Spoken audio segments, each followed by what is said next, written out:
Okay, so my next guest is Laure. Welcome, Laure. Thank you for joining me. Laure is a naturopath and the founder of Absorb Health, which focuses on gut health. So let's just start off by, if you can tell us, like, what made you get on this natural, healthy route? So I grew up in France. My parents were, really close to the land and growing their own stuff. And I always wanted to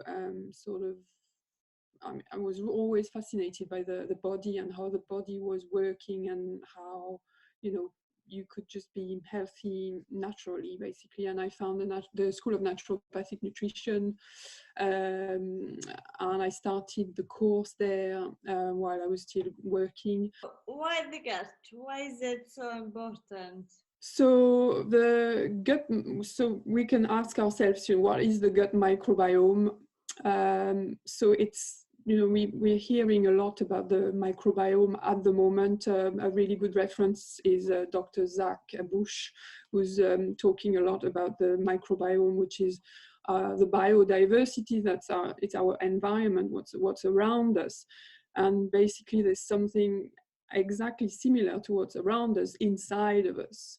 And it's an entire habitat of the gut, which includes microorganisms like bacteria, but also things like viruses and genes. So all of these works into making whatever we put in our mouth, our digestive system, to be more efficient and working to the best of its abilities to feed our organs and to be able to live and be healthy. There's 100 trillion bacteria in our gut, so our digestive tract holds 95% of our gut bacteria, and so there's 100 trillion bacteria, and we're made of 10 billion cells. So for each cell that we have in our body, there's 10 bacteria. So, the population of bacteria is huge. And obviously they all have a little role in our body, in communicating with our cells, but also with our DNA.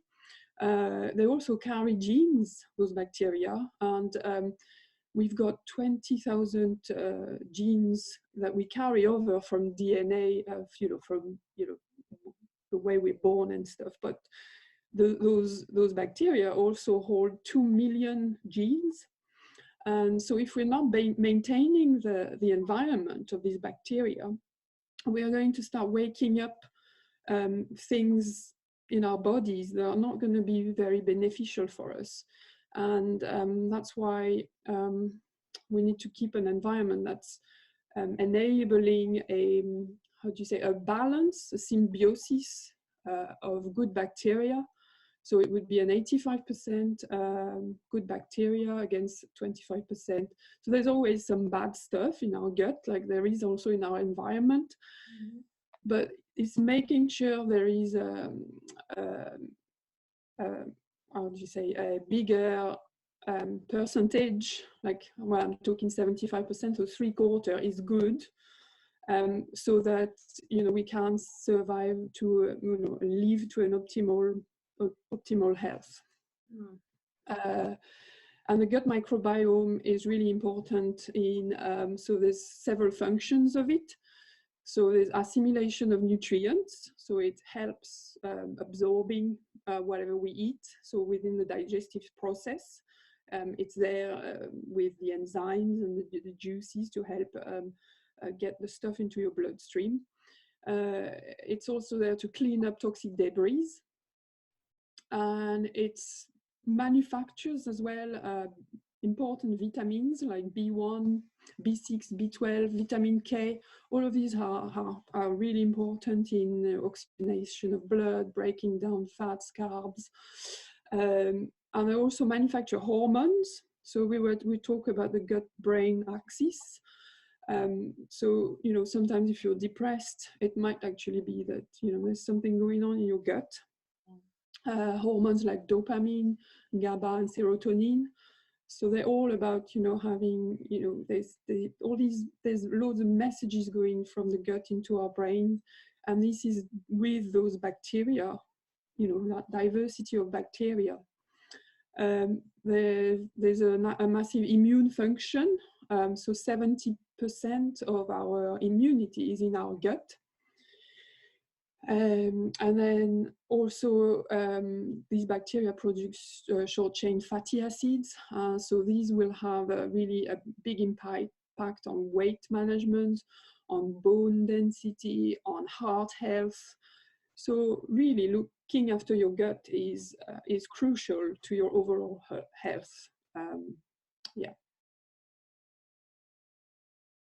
What I'm saying about hydration and alkaline diet is thinking wet and green. So wet in like just water, because our gut needs constant, water to make things move around properly, so drinking 2 liters of water, good quality filtered water, if you can, also energize the water. Things like juicing, that was explained in some of your previous interviews with Judith. Thinking high pH water as well. And in terms of the diet, is really having a wet green diet, raw diet, loads of vegetable, 80% green, increasing fibers, because fibers are food for the bacteria. And they help increasing the production of these short chain fatty acid. And it's all about avoiding, inflammatory, dehydrating foods. So things like sugar, alcohol, coffee, red meat, gluten, all of these will increase the inflammation of the gut. So when I'm saying green and wet, one of my top tips in that area would be sprouting. So I think in this lockdown period, sprouting is something that people kind of forget, but it's so easy to do. So I brought, so we buy a lot of, dry pulses like chickpeas. So I got chickpeas in there, lentils and mung beans. And so I always have that in my cupboard. So you just take about that quantity, just mix them all, and then just soak them in, just put them in water overnight, and then rinse them in the morning, and just leave them in a big pot or something, a jar, and just keep wetting them for like a few days. Unfortunately, I haven't got any like that I've already sprouted, but it takes about 3 days. So every day, just give them a rinse, and then leave them, and they start growing a little tail. And you're actually waking these dried things, you're waking them up, and they're just going to become so rich. So after 3 days, they all have a little tail, and you can just add them to your salads, just or eat them like that, really. And they're just full of minerals and vitamins and enzymes and anything that you need basically for your gut. And it's like, it's just what you can get from nature, basically. Obviously try and have these organic ones, and that's just a really good tip, I think. I've been making that. With that, you get a big pot, and that will last you for a week, and you can add that to your salads and your greens. Important to go for the essential fatty acids. What is the reason for that is to enable the electrolytes to function. So a lot of people, when I go on workshops and tell them, you have to drink 2 liters of water, they go, well, but we're going to start peeing a lot. And I'm saying, well, actually, if you're peeing a lot, it means that you're not holding that hydration in your body. Therefore, your cells are not being hydrated properly, and you're dehydrated at a deeper level. So to be able to hold that to hold that hydration within the cells, you need to have the membrane of those cells to be nicely oiled, if you want. And this oil that's in the membrane of those cells are called essential fatty acids, and they're the ones that are going to enable the electrolytes to function, and therefore your energy and your metabolisms. So when we're talking essential fatty acids, we're talking mainly the omega-3, the good fats, so flax seeds, chia seeds, so you can have that soaking them is the best way to have them, chia puddings, and walnuts are high in omega-3. But you also want, you can also have oils, hemp oils, flax oil. So all these oils, really trying to introduce them to your diet as much as you can. Particularly specifically for the gut, though, I would say is the coconut oil.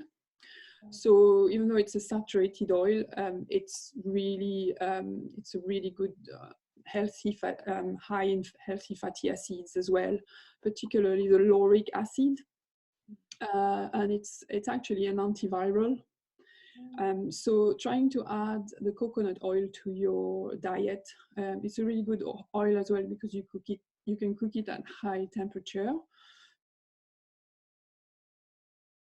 Adding fermented foods to your diet is really important, because you're putting extra bacteria into it, even though not everything might be going through into your gut because of the acids and things. There's still going to be some of it that's going to get in. And so within fermented foods, you have the drinks, the fermented drinks, which so the water kefir, I've got a nice glass here of ginger and lemon, but water kefir is high in lactobacillus casei, which is a really good bacteria for immunity. Obviously, there's loads of other bacteria in there, but yeah, there's about 15 strains. You've also got kombucha, which is another fermented drink. Things like kraut, so the raw kraut. So basically, this is a red and white cabbage kraut, which I also do within Absorb. But it's quite easy to make as well, with just salt and organic cabbage. And I mean, you can make these in like 5 days. Fermentation lasts 5 days, basically, with a bit of salt. And what I would advise is to have a tablespoon of kraut or kimchi, a nice glass of 120 ml every day of water kefir or kombucha. It's about the diversity of bacteria. So, diversifying fermented foods is a great way. With the sauerkraut, you say to add salt, but that's high quality salt, yeah? Yeah, a good quality salt would be like a grey salt that's still got all its minerals and that hasn't been refined. That usually a white salt would be had been washed off with chemicals. So you want so pink Himalayan salts would work as well, fine. I mean, I've got salt that I also sell at Absorb, which comes from the Vendée. It's taken out from the marshland down near La Rochelle. Yeah, I mean, there's some really lovely Welsh sea salt as well around. They also sell sauerkraut like in supermarkets. So what would you say about that? Because for me, it's not the healthiest option. Yeah, you need to make sure you're looking for a raw krauts.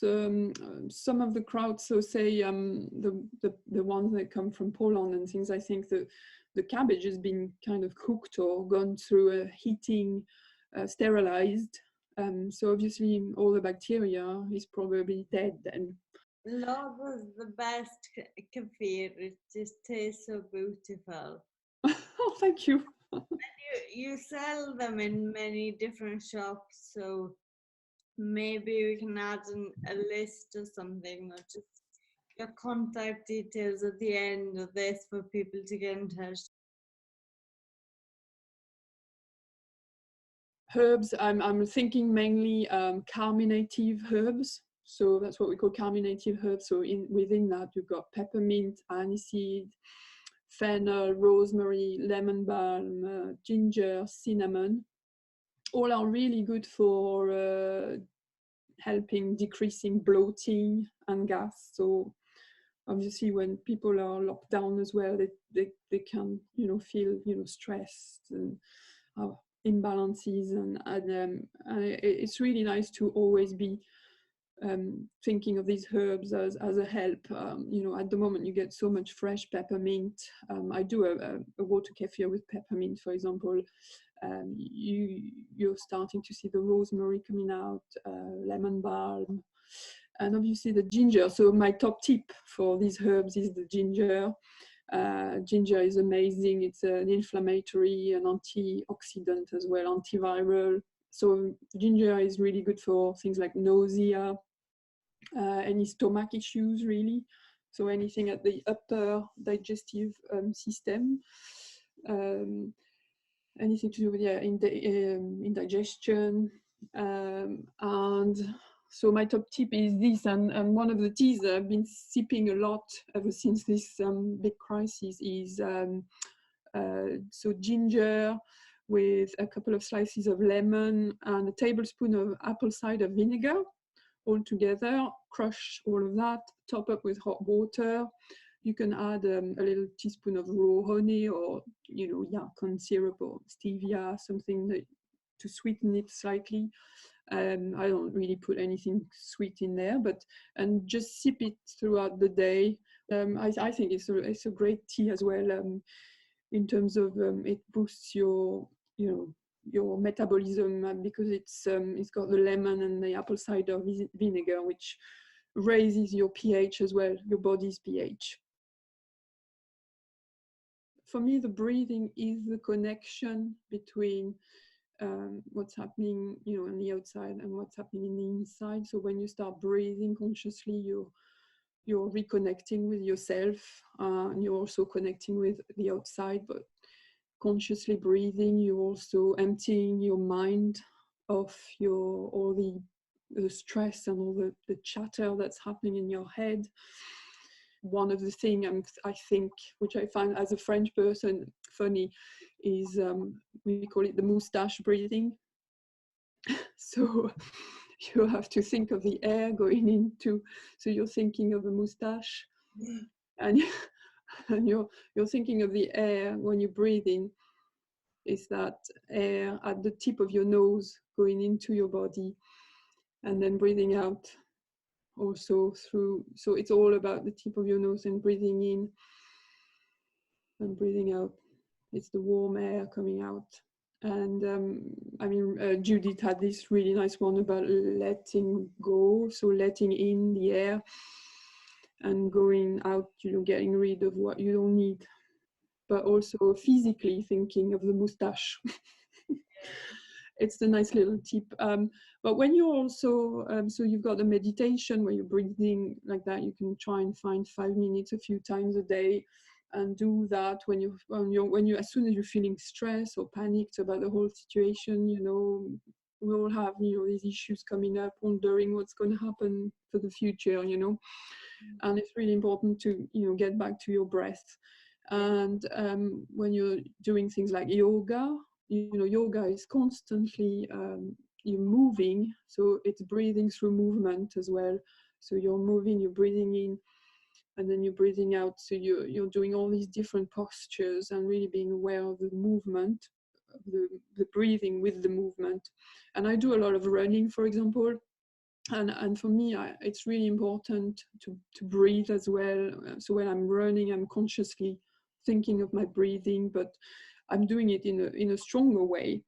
And I manage to to get rid of my toxin things that are building up in my lungs, because I'm doing a more, so I think you do a bit of gym at your place, your house, Tina. So it's like, boosting up the lung and heart function. So it's about, getting that parasympathetic nerve and vagus nerve to be active, so that all these things that's happening in your gut is still feeling relaxed about, because the stress has a massive impact on the microbiome as well, and is really inflammatory and dehydrating. If anyone listens to those top 5 tips, they'll be flying. They'll be happy people. Yeah. No fear. Yeah. And we all meet at the end of the tunnel going, yeah. Thank you very much for sharing your tips with us. I'm sure they're going to be very useful to many people. Thank you, Tina. Thank you, Laure. Thanks for having me. Okay, ta-ra. Bye-bye.